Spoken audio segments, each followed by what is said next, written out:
Hello and welcome back to Hustle. I'm Alex, host of the show. Listen, today we have a professor in the building to talk to us about the state of the economy, as well as what's affecting us tariff-wise and predictions going on to 2026.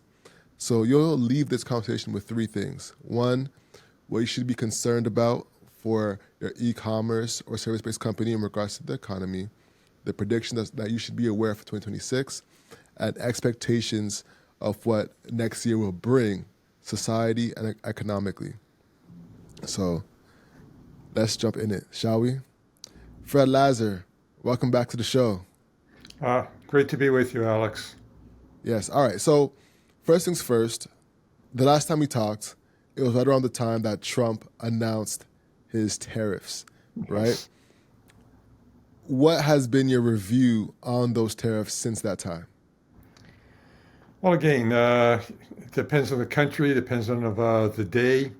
Uh, you know, one day the tariffs are increased against a certain country, the next day they're reduced.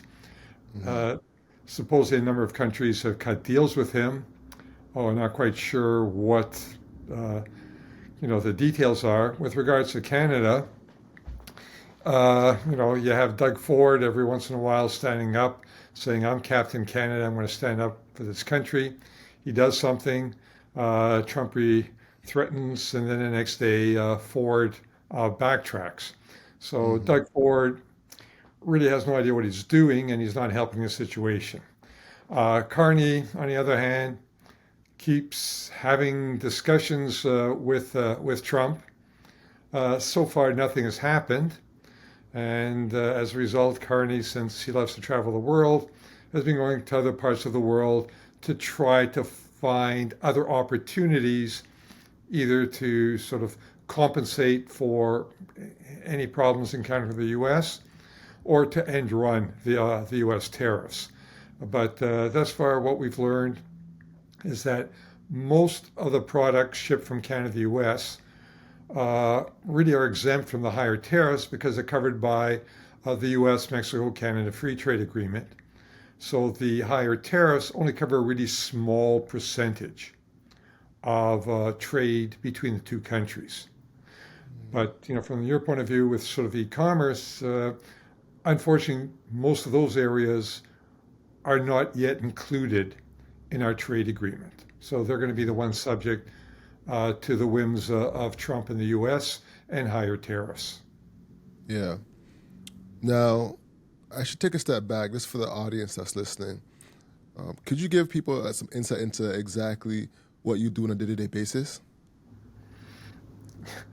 Well, my full-time job, professor at York University in economics area. So I teach at the Schulich School of Business, and one of my courses happens to be, international economics. So I'm right on top of these matters.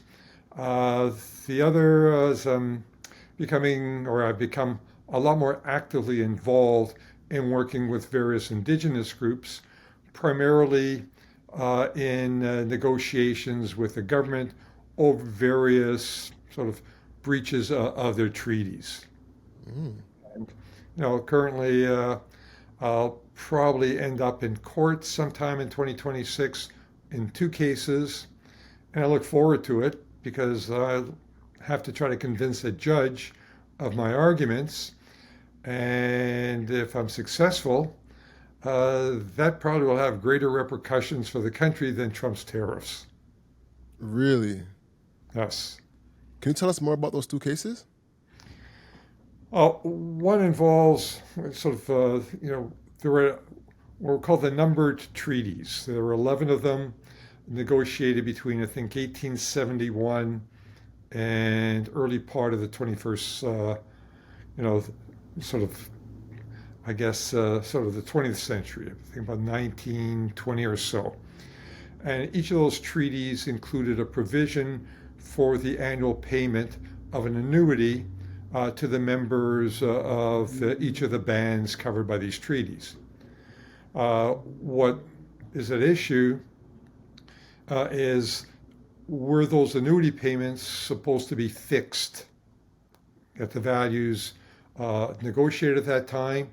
For most of them, it's $5 per year.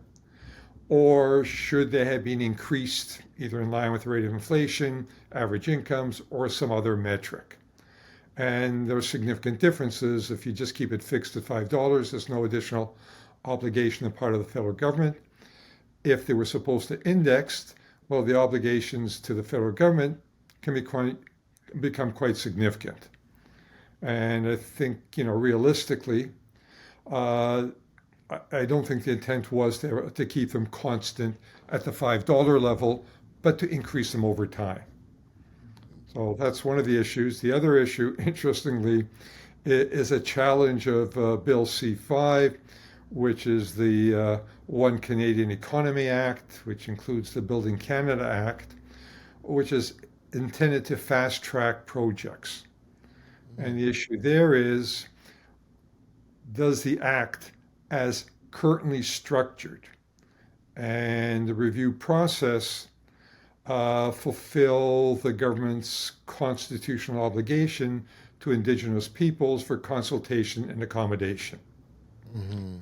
And, if it doesn't, then, the government's going to have to go back, change the act, or there's simply going to be lawsuits every time a project has been approved. Got you. Now, at what point did you take on these cases? Well, it's interesting. I did not get involved sort of with anything to do with Indigenous peoples, I think, until the late 1980s. And I don't remember how it happened, but I was asked to join the negotiating team for Nunavut. And this ended up being sort of the last 6 months of the negotiations. And at that time, I began to learn the real history of this country.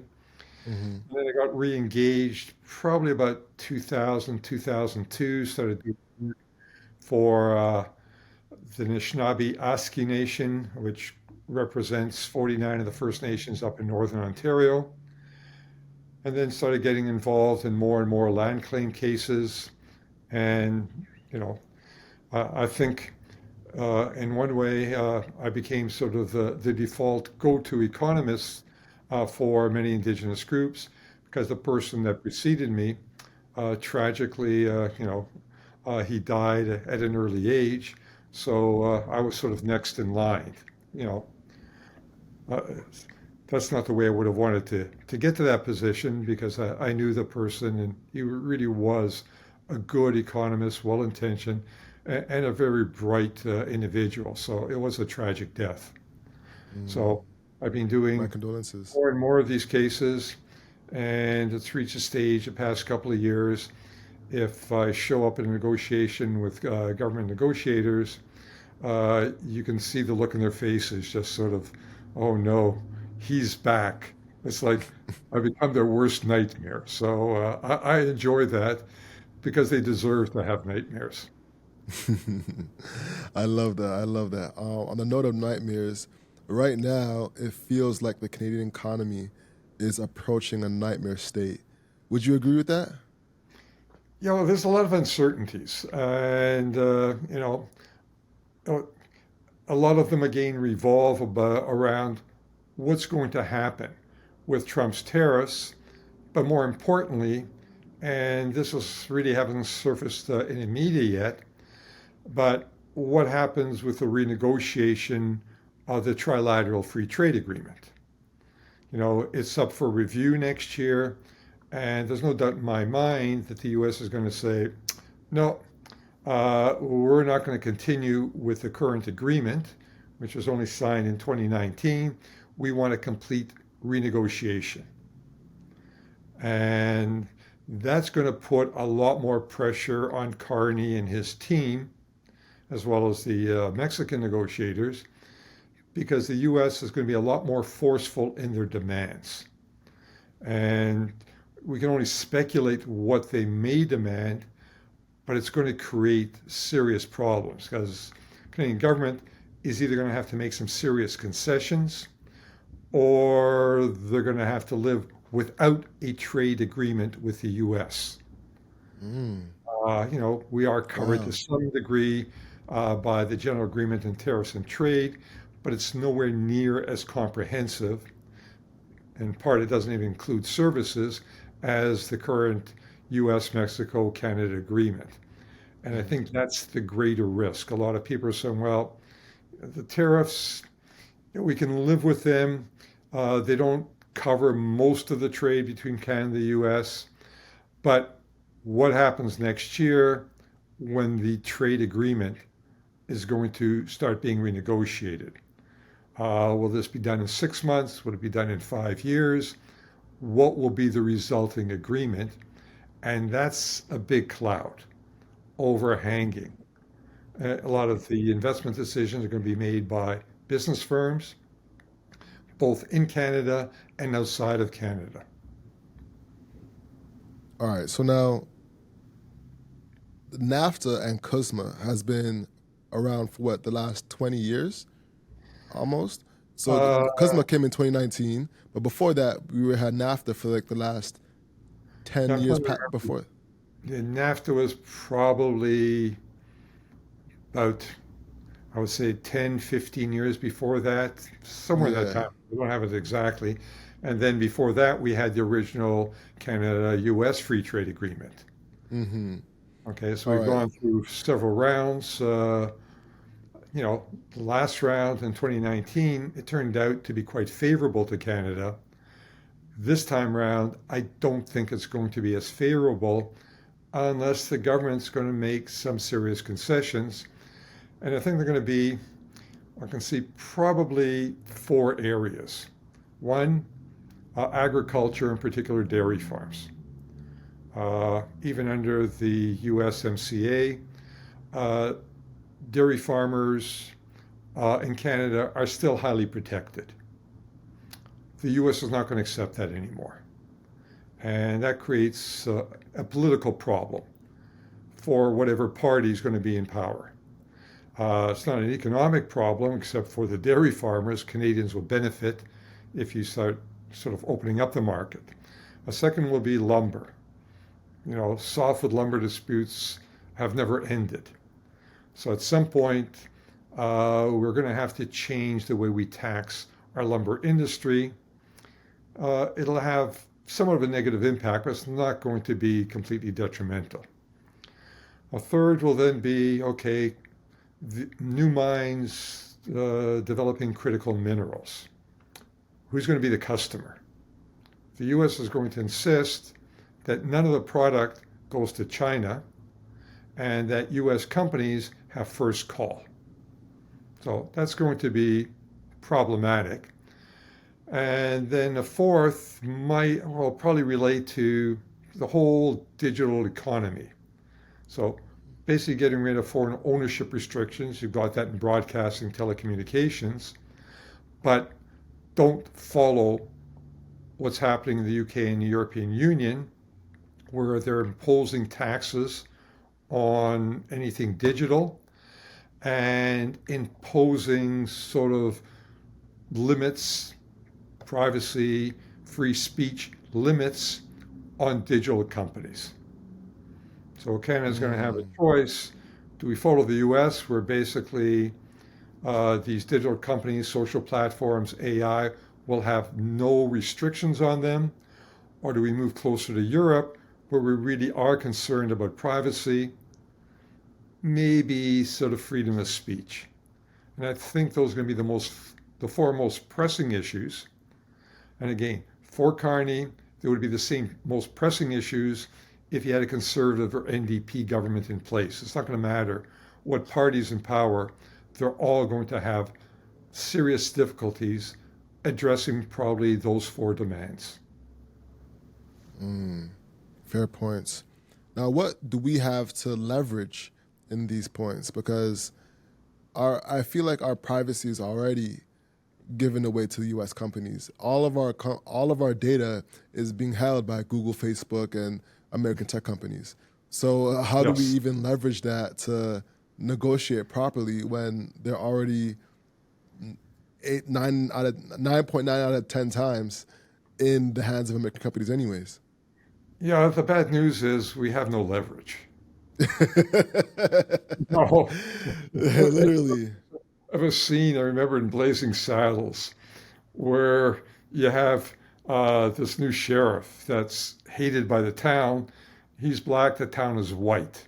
So he sort of Mhm. pulls out a gun, puts it in his head, and says, if you don't back out, I'm going to kill the sheriff. And, the ignorant white folks, oh, he looks serious. But it's the sheriff threatening to shoot himself. So it's the same thing here. Do we have any leverage? No, we're going to take out a gun, put it to our heads, and say, hey, if you don't back off, we're going to shoot. Mhm. Okay, well, go ahead. That's not a credible threat. Uh, are we going to hold back, prevent any new mines that develop critical minerals from not shipping to the U.S.? Highly unlikely. Uh, are we going to threaten shipments of oil and gas to the U.S.? Uh, Highly unlikely for sort of, two obvious reasons. Alberta will just simply leave the country. And even if Alberta leaves the country, the First Nations in Alberta will say, well, wait a second. Uh, the oil and gas is in our traditional lands. So you can't make that decision. Only we can. So there'll be a lot of interesting political dynamics. So, I mean, are the demands unreasonable? The only concern I have is really with privacy. The rest, there's some legitimacy in all of them. Any concessions by Canada will actually help Canadians. Will they necessarily have detrimental impacts on the economy? I don't think so because it'll create some certainty for Canadian firms is okay, now we know what the world, at least with the US, is going to look like for the next 5, 10 years. So we can now move ahead. Mhm. So, which industries do you feel like are actually going to benefit from the negotiations the most? Yeah, that's difficult to say. I mean, uh, mining industry could benefit. I mean, we do have a lot of critical minerals which are going to be highly in demand because of what's happening with AI, data centers, and technology industry. Also, they're needed for defense industries. Uh, uh, sort of, you know, uh, e-commerce, I think, will become more open. And I think if you open up the telecommunications market, you know, the big three, I refer to them as sort of, you know, the evil powers of Bell, Rogers, and Telus will actually have to start offering Canadians better service, better prices, so that Yeah. again will benefit all of us. You Mm. know, who will be affected? The lumber industry, dairy farmers, maybe some other parts of the dairy industry. Uh, the broadcast industry, look, for all intents and purposes, we're moving to streaming. Our cultural industry, the only way to support them is really promote streaming, trying to develop our own social platforms that will sort of invest in Canadian production, and of course, continued sort of government support for really young people that are going to produce content that will be attractive on all streaming platforms. Hmm. Hmm. Now, last time you were here, you said something that was very controversial.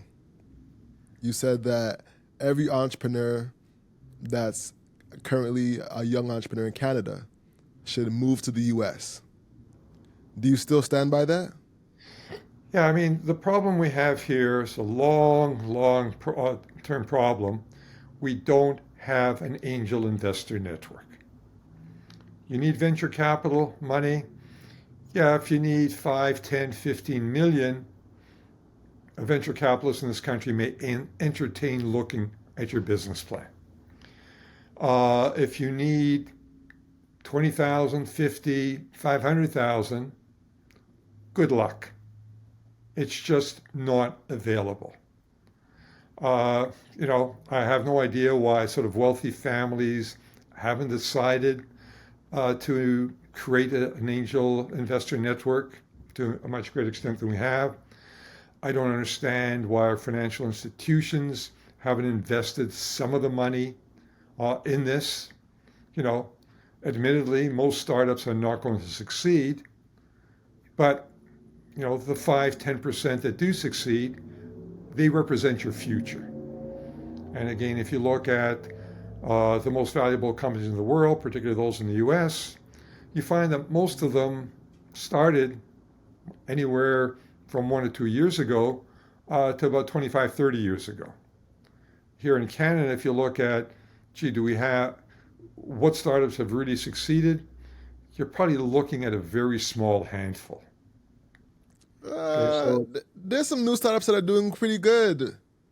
yes, some, but again, the numbers are small. We And have a small population though, right? So like, yeah, there's even if we take the 9-to-1 or 10-to-1 ratio, we still fall far, far behind the US. Mhm. Okay. In terms of startups, we're probably quite similar. In terms of successful startups, that's where it starts falling apart. Mhm. Okay, so it's the angel investor network, and it's more than just here's a write a check for 50 or 100,000. It's also providing them, with the business gaps. You know, People have a good idea, but do they know anything about accounting? Do they know anything about finance, HR, operations, etc.? There's a lot of talent in this country that can be utilized to assist these startups, but it doesn't exist today. Mm. As a professor, what are you seeing on the ground in terms of the new international implications when it comes to the Canadian market? Yeah, I mean, the my initial concerns is given the uncertainty, and you've got whether again it's Canadian companies, foreign companies, they're looking and say, okay, we want to serve the North American market, that is the U.S. market. Hmm. We see great opportunities down the road, and it doesn't matter what area, whether it's a service industry, manufacturing, and then the question becomes, where do we make the investment? Should we do it here in Canada? Given our exchange rate, given sort of the way our healthcare system operates, uh, there are cost advantages of investing in Canada. On the other hand, our tax rates are higher. That offsets the cost advantage to some extent, but the exchange rate helps. Okay, but if I do that, am I going to have access to the U.S. market? This tariff issue we can get around. What happens when the USMCA is renegotiated? Are there going to be some stumbling blocks in the way? Will there be a future president who will replicate what Trump has done to the same degree or worse? So when you take all these factors into account, you say, you know what? If I'm investing a million or a billion, I want to go south of the border to reduce the uncertainties. There will always be uncertainties. But if you can sort of try to minimize some of these risks, you're going to do so. And that's a big cloud on the horizon. If more companies make this decision, Canada could be headed for a recession unless there's a lot of sort of government stimulus in one or other forms. So that's the big issue. And again, for individuals starting up a company, it's the same type of problem. Gee, which side of the border should I start up? Should I make the investment? Setting aside getting the startup capital. So aren't we already in a recession? It doesn't look like it. Remember, the technical definition of recession is 6 consecutive months of reduction in production. So we're not there yet. We're not close, but could we slip into recession next year? Sure. You know, uh, What could precipitate that? You know, again, maybe the U.S. decides to do something more drastic. Maybe the war, between Russia and Ukraine doesn't end and expands to cover more of Europe. Mm-hmm. Maybe there's a conflict somewhere else. Maybe there's an oil price shock. There are just a lot of uncertainties. So, and there could be, we have sort of financial asset bubbles. Maybe, the financial market is an asset bubble. Maybe cryptocurrencies are. Any one of those bubbles, uh, you know, sort of breaks, that's going to spill over quite quickly through the whole financial system. And we could have a replay of the 2008, 2009 uh, financial crisis and global recession. So there are a 100%. number of risks. 100%. 100%. Even looking at the AI bubble right now, how Google's being propped up, Nvidia's being propped up. A lot of the companies are now looking like they could pop over the next year to 2 years. With us not being recession, even though it feels like it, like spending wise, habit wise, it feels like a recession economically. Yeah. Do you see the AI bubble popping? Not the whole bubble. There are some legitimate companies there. But when you see that here's a company who knows what they're doing, and all of a sudden they put AI into their name, they rebrand themselves as AI, whatever it is, Mm-hmm. and the stock price all of a sudden goes up 50 or 100%. Uh, Gee, I should change my name to Fred AI Lazar, and maybe now people say, oh, you know, hey, instead of offering you this to do any consulting, we're going to offer you 100 times that. You're not going to get any additional value. It just have I fooled you? So could this be a replay of the internet bubble in the late 1990s? Yes, it could. If it were just a collapse of the AI bubble and you could then prevent it from spilling over into the wider financial market, it's sustainable. The risks aren't serious. But it's too interconnected with the entire financial system. And if something goes wrong anywhere in the global financial system, it spills over very quickly throughout the entire system. Now, one of the problems, and I don't understand why the central banks haven't learned their lesson. You go back to 2008, 2009, we had examples before that. Mm-hmm. What was the problem at that time?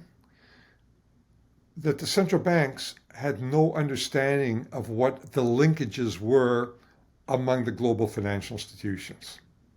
Okay, so we had a housing market, a mortgage crisis, and the central banks had no idea how this would spill over and affect banks, uh, sort of pension funds, private equity firms, hedge funds around the world.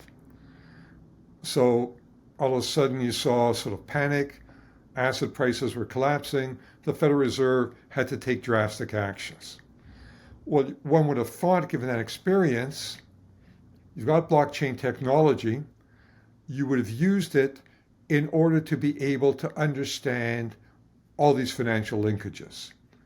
So when there is a new financial crisis, you know exactly who's going to be impacted, how quickly this might spread, so you can move quickly to those specific areas that you're needed. Not, gee, we've got panic in the streets. What do? We just take drastic actions. So there is really a lack of information to try to stop what be a minor crisis from becoming a major global crisis. And how many more of these crises do we need before the central banks around the world say, we've got the technology, why don't we use it so that we're better prepared next time around? Mm-hmm. Now, shifting gears a little bit, I want to ask you, as someone that's deep into the international economics, what should the everyday person, the everyday entrepreneur, be concerned about when it comes to their business? What should be the main thing that's front of mind for them? Okay, again, over the years, I've been asked by friends to sort of look at various business plans. And, there were always two problems. One, most of the plans never had a revenue model. So if you're starting up a company or you started it up, make sure you understand how you're going to generate revenues.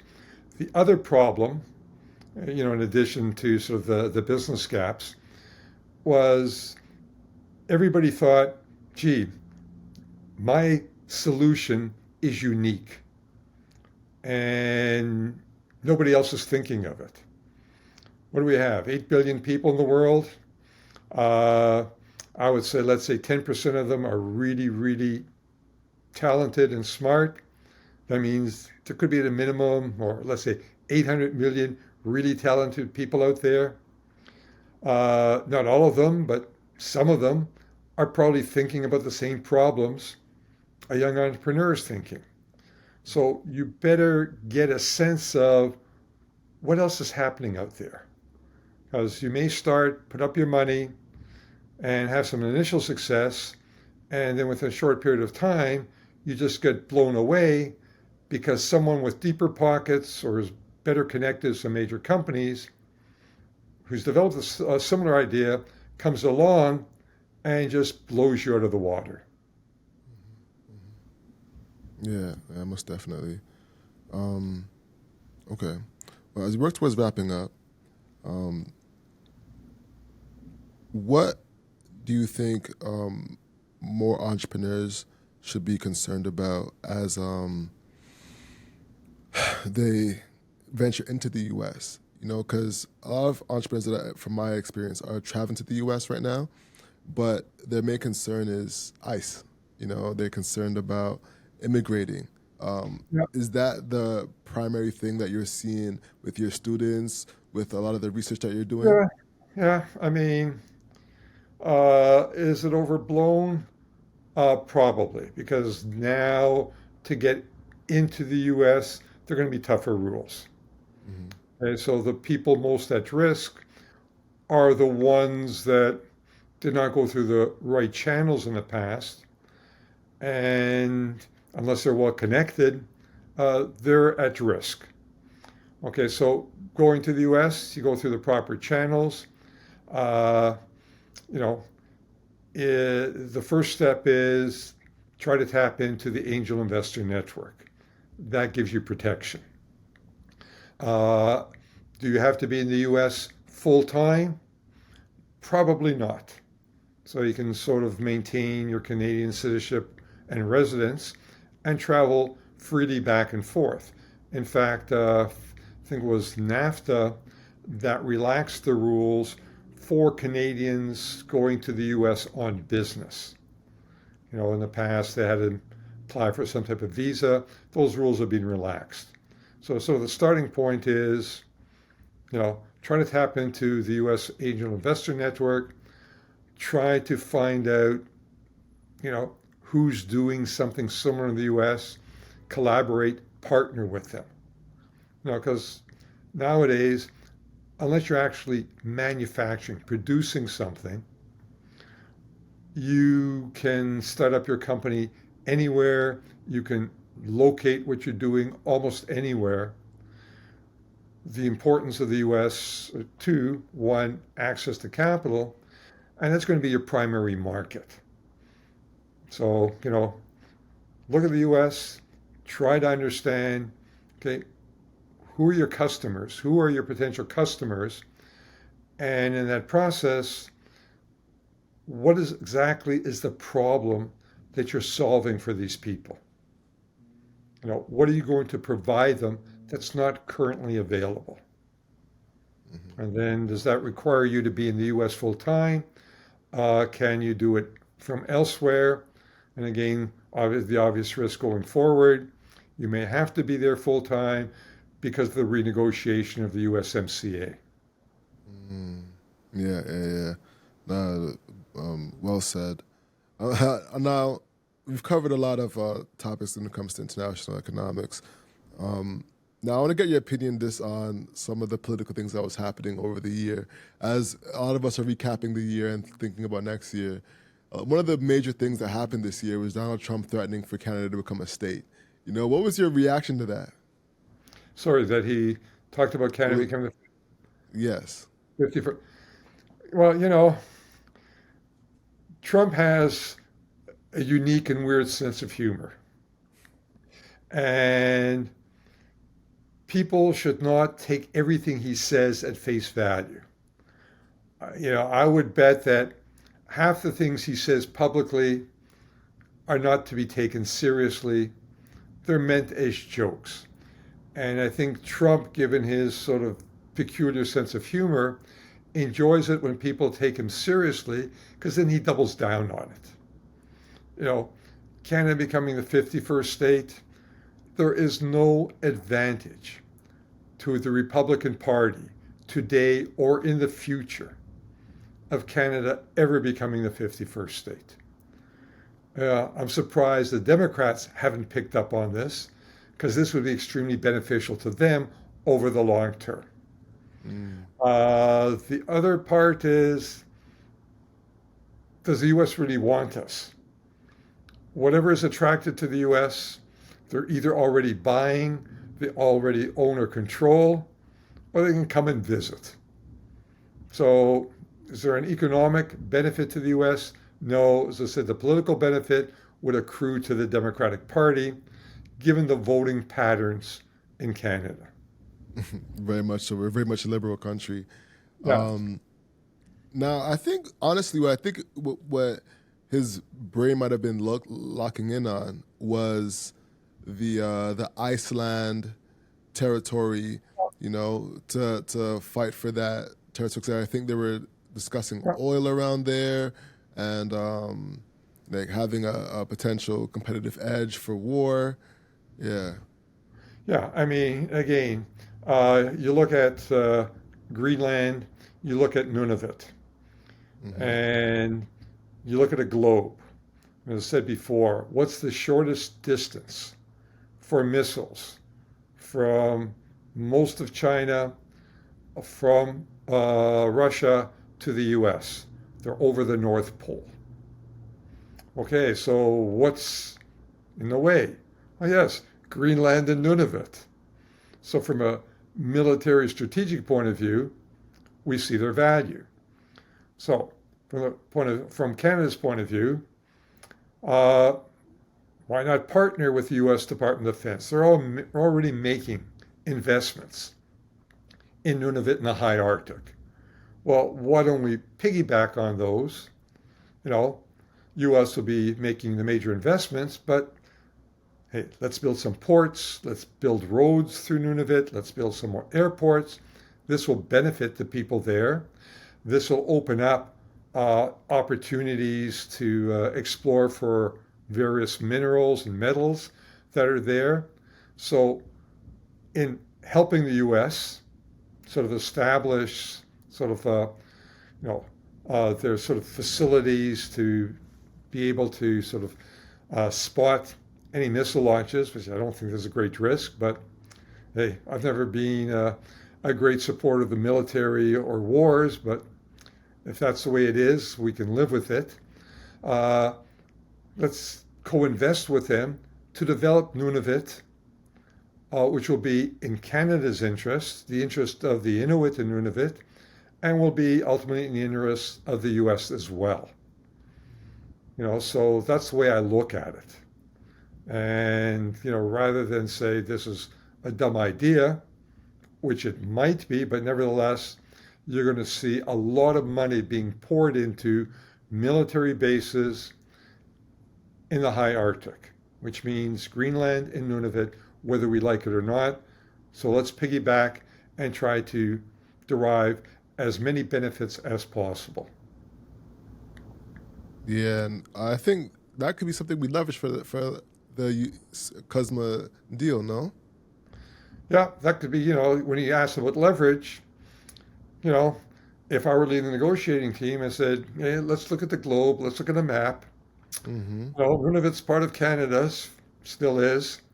Uh, what can we do together up there? We can both pour in money and here are some ideas. And I Mm-hmm. think, as I mentioned before, the Northwest Passage is becoming a viable option. Whether it's a result of climate change or some other factors,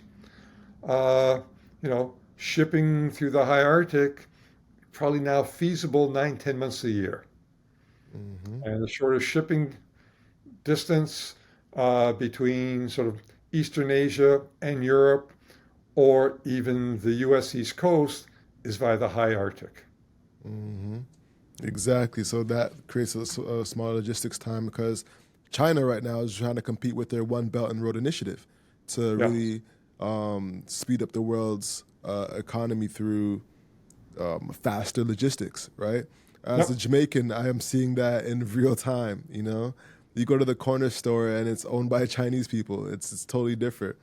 Um, and even in African countries, a lot of them are seeing Chinese ownership and influence there. So now, one thing I didn't ask about is the BRICS nation. You Yep. how do you see America competing with BRICS? Okay, so what do we have there? Brazil has their own internal problems. Russia, again, a lot of talent. Putin's is a major roadblock. What happens when either he's exposed or dies? Best case scenario is you do have a group come in that are committed to democracy and democracy works. Worst case scenario is you have a crazed thug that comes in. Be careful what you ask for. India, India has a great prospects. I think in India, in the next 34 years, 30, 40 years, will overtake China as the second largest economy. And later this century will challenge the US for having the largest economy. And again, China has enormous potential, not with the current leadership. Mm, You should have stepped down after 10 years, brought in younger people, um, you know, move more sort of in a private enterprise direction. He's a stumbling block. China's economy is in trouble. So, of really? those, yeah, India is probably uh, in the best position, and they're going to be the most rapidly growing. Are they going to be a threat to the U.S.? No. There's a lot of activity where they're going to cooperate, especially in technology. Uh, you know, the African subcontinent, no, the African continent, well, 1.4, 1.5 billion people. I take my 10% rule, 140, 150 million really talented people whose talents are wasted. You know, Really? Why? can Why do you say that? Why do other African talent get wasted? because you look at the 25 poorest countries in the world, and I believe 20, 21 of them are in Africa. Hmm. You look at the 53 countries in Africa, and uh, I think maybe one or two have sort of income per capita above the global average. Is it that they're the poorest countries in the world, or that they're the most overexploited countries in the world? Well, they go hand in hand, but they're overexploited. That gets you back into sort of corruption, lack of democracy. So there are serious internal problems. Mm. And, I haven't looked at the data, but I suspect more is spent on a military across Africa than is going to be spent on education and health. And what's the role of the military in most African countries? To protect, the dictators that are controlling it. I mean, the tragedy of Africa is you have so much talent. What do you have to show for it? Little. Uh, I mean, no, I disagree. I think Rwanda has grown exponentially within the last few years. If you look at how South Africa has grown within the last few years, Burkina Faso taking control of all of its natural elements, there's a lot of development coming out of Africa right now. No? The data don't support what you're saying. The data still show these countries are lagging far behind. They're still extremely poor, you know, and even if they grow rapidly, uh, double or triple their current rates of growth, which are possible, it would take them 40, 50 years to even start reaching the current levels of the poorest countries in the European Union. Could they reach it at a more rapid rate? Possibly. I'm just I saying. think so. Yeah, I got to give pushback there because if you look at Singapore, for Right. example, Singapore Yep. grew significantly because of their geographical location being close to China and from the technological advancements that they had. So I couldn't imagine why countries in Africa, especially in Northern Africa and Eastern Africa, why they can't, and especially with countries like Nigeria being so heavily populated and attached to the internet, why their talents couldn't be leveraged properly. I'm not saying the talent can't be developed and leveraged. What I'm Mm, saying is it really hasn't been. mm, Okay? You look at the case of Singapore. Why did Singapore succeed? And they are the most amazing economic development growth story probably in the history of mankind. It is phenomenal what they've accomplished in a 70-year period. No other country in the world even comes close. Now, why mm, have they done that? Leadership. You had a leader early on that said, we're a poor country. We don't have much going for us other than location and our people. So we're going to start making the right investments. We're going to start developing the talent and giving them a chance to flourish. And they have. mm, And that's the problem. Not just Africa, but I can go throughout the world and say, you know what? There are probably 130 to 150 countries around the world at a minimum that lack the political leadership. mm, And that can explain their problems. mm, So, you know, you're saying sort of the BRICS country, it would be in the U.S. interest to help African countries develop their talent. mm, The U.S. will benefit, Africa will benefit, the globe will benefit, rather than, let it be squandered.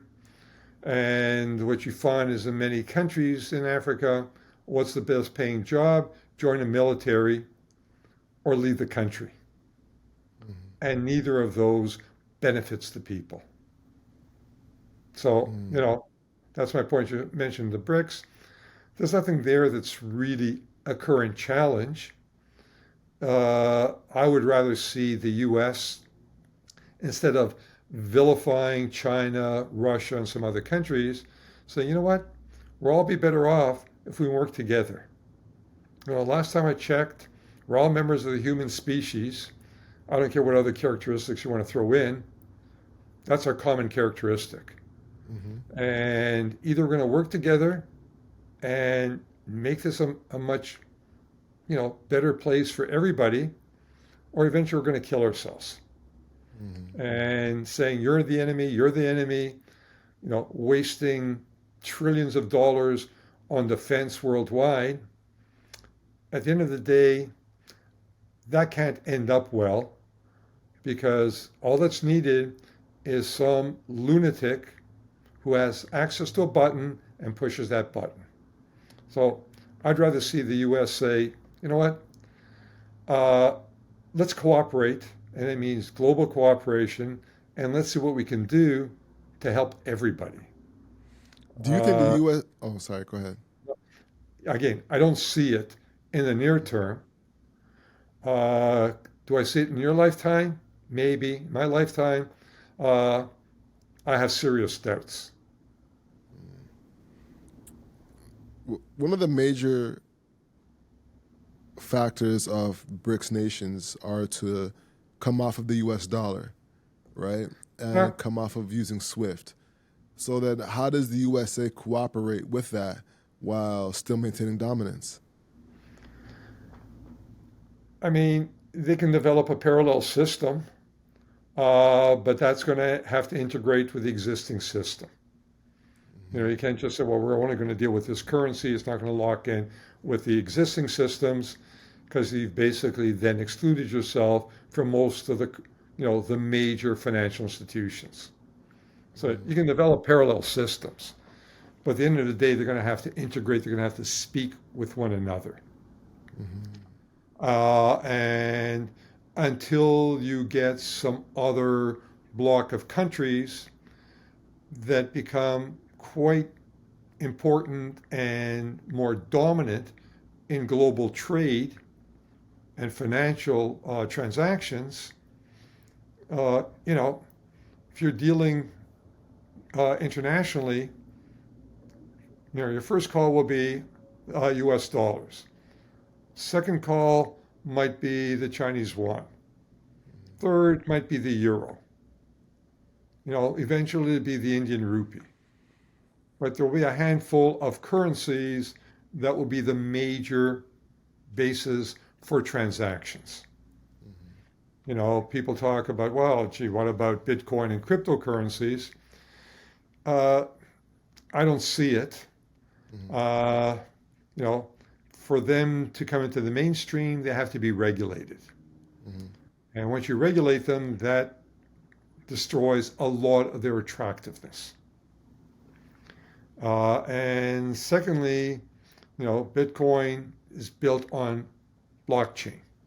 Someone has to record transactions and keep track in real time of where, you know, whose wallet has how much. And that's becoming increasingly more expensive to do. The miners are finding, hey, they can make more money selling their services to data centers. And more of the miners are moving in that direction, which means as long as the blockchain underlies Bitcoin and some other cryptocurrencies, transactions costs there are going to increase dramatically until you create an alternative system like SWIFT and others that are used globally, that there are transactions costs, but they're a small fraction of each transaction.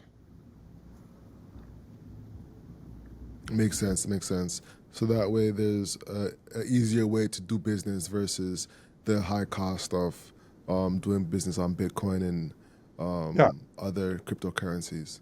Makes yeah. I sense. mean, Makes sense. can you develop a technology and algorithms using blockchain to keep track of transactions?